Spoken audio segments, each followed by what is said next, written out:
नहमदुहु व नुसल्ली अला रसूलिल करीम अम्मा बाद फ़ाऊज़ु बिल्लाहि मिनश शैतानिर रजीम बिस्मिल्लाहिर रहमानिर रहीम। डियर स्टूडेंट्स, मैं हूं सैयद नदीम अब्बास और मैं आपको बायो पढ़ाऊंगा। 10th क्लास का पहला लेक्चर है आज। और जैसे कि आप जानते हैं कि कोरोना की वबा से ऑल ओवर द वर्ल्ड सभी लोग मुतासर हैं। हमारा निज़ाम तालीम जो है वो भी शदीद इस वजह से मुतासर हुआ है। दूसरे इदारों की तरह हमारे इदारा ने भी मुनासिब समझा कि ऑनलाइन लेक्चर्स का इंतज़ाम किया जाए। इसके लिए हमने अपना एक चैनल जनरेट किया है AMS साइंस हाई स्कूल के नाम से। आप उस चैनल को सब्सक्राइब कीजिएगा और आइकॉन का जो बटन है उसको दबाएं और हमारी जो वीडियोस को उसको आप शेयर करें और लाइक करें ताकि आप तक मज़ीद जो है हमारी जो लेक्चर्स सिस्टम है वो आप तक पहुंच सके बआसानी। तो बच्चों, अब हम स्टार्ट करते हैं अपना पहला लेक्चर। यूनिट 10 है बायो का, वो हम शुरू करते हैं। और यूनिट 10 जो है उसका नाम है गैसियस एक्सचेंज।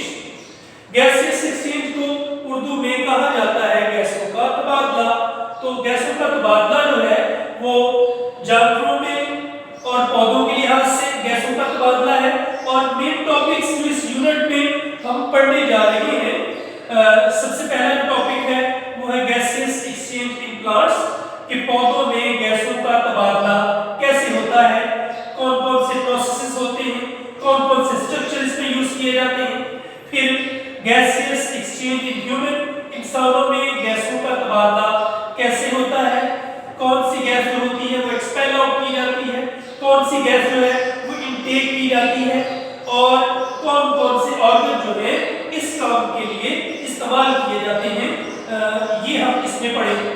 फिर रेस्पिरेटरी डिसऑर्डर्स है। रेस्पिरेटरी डिसऑर्डर से मुराद ये है कि सांस के अमराज जो स्पेशली इन ह्यूमन होते हैं, इंसानों में सांस की बीमारियां कौन कौन सी होती हैं और ये बीमारियां जो है किन वजूहात की बुनियाद पे होती हैं, सारा हम इसमें स्टडी करेंगे।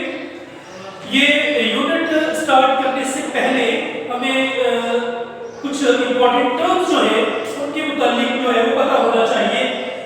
सबसे पहले जो टर्म है वो है सेलुलर रेस्पिरेशन के मुतालिक। सेलुलर रेस्पिरेशन से मुराद ये है कि कार्बन और हाइड्रोजन बॉन्ड को ऑक्सीडेशन और रिडक्शन के प्रोसेसेस के जरिए तोड़ा जाता है और उससे एनर्जी हासिल की जाती है और वो एनर्जी जानदार अपने मुख्तलिफ कामों के लिए इस्तेमाल करते हैं। आप ऑलरेडी इसके मुतालिक 9th क्लास में भी पढ़ चुके हैं कि सेलुलर रेस्पिरेशन जो है उसमें आपको एनर्जी हासिल होती है by breaking the hydrogen carbon और hydrogen carbon bond between the food. और गैसियस एक्सचेंज जो है इससे मुराद ये है कि माहौल से कार्बन डाइऑक्साइड जो है उसको बाहर निकाला जाता है, दी जाती है ऑक्सीजन और जिस्म के अंदर, और कार्बन डाइऑक्साइड को जिस्म से बाहर निकाला जाता है। तो माहौल से इस तरह जो तबादला होता है दो गैसेस का, इसको कहा जाता है गैसियस एक्सचेंज, गैसों का तबादला। ये पौधों और जानवरों दोनों में ये अमल होता है। ब्रीदिंग का जो प्रोसेस है जिसको तनफ्फुस भी कहा जाता है, इसमें ये किया जाता है कि हवा से ऑक्सीजन गैस जो है वो जिस्म के अंदर ले जाई जाती है और कार्बन डाइऑक्साइड जो है ये बाहर निकाली जाती है। ये जो प्रोसेस है स्पेशली रेफर करता है जानवरों के साथ, कि जानवरों में जो है स्पेशली वर्टिब्रेट्स, उनमें ऑक्सीजन जो है हवा से जिस्म के अंदर जाती है और कार्बन डाइऑक्साइड जो है वो बाहर जाती है। ये तीनों टर्म्स जो है ये शॉर्ट लेक्चर के तौर पे भी दर्ज होगा इनका, और इनको शॉर्ट लेक्चर के तौर पे भी आपने लर्न करना है। और ये page number 2 English medium book पे भी और उर्दू मीडियम बुक पे भी ये तीनों जो डेफिनेशन है ये वहां प्रॉपर्ली लिखी हुई है। आप वहां से ये तीनों डेफिनेशन अच्छे तरीके से याद कर सकते हैं। जो डिटेल लेक्चर है आज का वो है गैसियस एक्सचेंज इन प्लांट्स, कि पौधों में गैसों का तबादला किस तरीके से होता है। जैसा कि हम जानते हैं कि पौधों में दो तरह के जो है प्रोसेस जो होते हैं वो होते हैं। एक प्रोसेस जो होता है वो है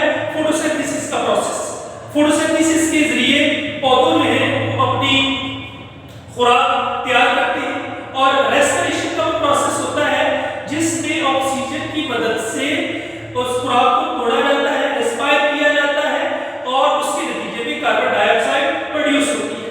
तो इस तरह से पौधे जो हैं ये दो तरह की सिचुएशंस का सामना करते हैं। डे टाइम फोटोसिंथेसिस भी हो रही होती है, रेस्पिरेशन भी हो रही होती है, दोनों प्रोसेस चल रहे होते हैं और पौधे अपने जिस्म के अंदर ये गैसेस के तबादले के लिए जो स्ट्रक्चर यूज करते हैं उनको स्टोमेटा कहा जाता है। जो पत्तों के अंदर और छोटे जो तने होते हैं उनके अंदर ये छोटी छोटी साफ्तें होती हैं जो सुराखनुमा होती हैं। इन सुराखों के जरिए जो कार्बन डाइऑक्साइड और ऑक्सीजन का तबादला किया जाता है। दिन के वक्त चूंकि फोटोसिंथेसिस भी हो रही होती है और रेस्पिरेशन भी हो रही होती है तो इस वक्त पौधे को ज्यादातर ऑक्सीजन बाहर से हासिल करने की जरूरत नहीं होती है और बाय प्रोडक्ट के तौर पे फोटोसिंथेसिस के नतीजे में कार्बन ये पैदा होती है ऑक्सीजन और वो ऑक्सीजन जो है वो इस्तेमाल कर दी जाती है रेस्पिरेशन के प्रोसेस के। लेकिन रात के वक्त ये जो अमल होता है ये मुख्तलिफ हो जाता है। रात के वक्त चूंकि रोशनी नहीं होती और फिर सिर्फ एक ही अमल हो रहा होता है रेस्पिरेशन का पौधों में, जिसको सांस लेने का अमल कहा जाता है। और सांस लेने के लिए चाहे पौधे हो चाहे जानवर हो उनको ऑक्सीजन की जरूरत होती है। तो रात के वक्त पौधों को खुद भी ऑक्सीजन की जरूरत होती है, वो माहौल से ऑक्सीजन जो है वो हासिल करते हैं और उस तरीके से अपनी जरूरियात पूरी करते हैं। फिर ये तो हमने बात की यंग प्लांट्स के मुताबिक।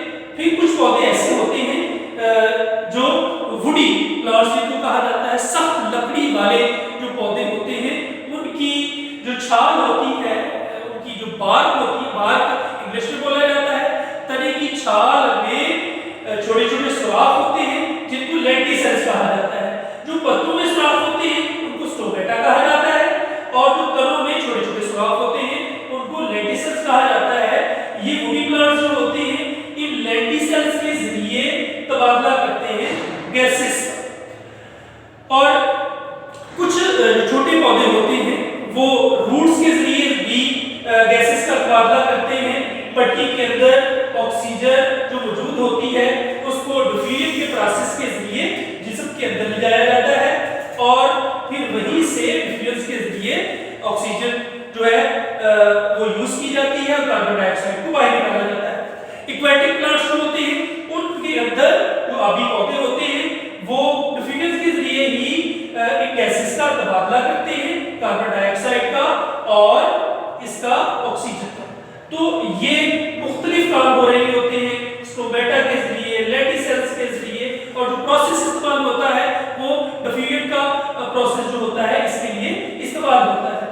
तो स्टूडेंट्स आपने ये टॉपिक जो है इन डिटेल याद करना है। ये पेज नंबर 2 और 3 पे दोनों बुक्स में ये टॉपिक दिया गया है, आपने ये वहां से इन डिटेल ये टॉपिक याद करना है। और जो टर्म्स जो है शॉर्ट क्वेश्चंस के तौर पे इंपॉर्टेंट है, सेलुलर रेस्पिरेशन, गैसेस एक्सचेंज और ब्रीदिंग, ये पेज नंबर 2 पे ये तीनों जो है ये डेफिनेशन दी गई है, ये आप याद कीजिएगा और होपफुली आपको हमारा ये लेक्चर पसंद आया होगा और अगले लेक्चर के लिए फिर हम आपके पास हाजिर होंगे। अल्लाह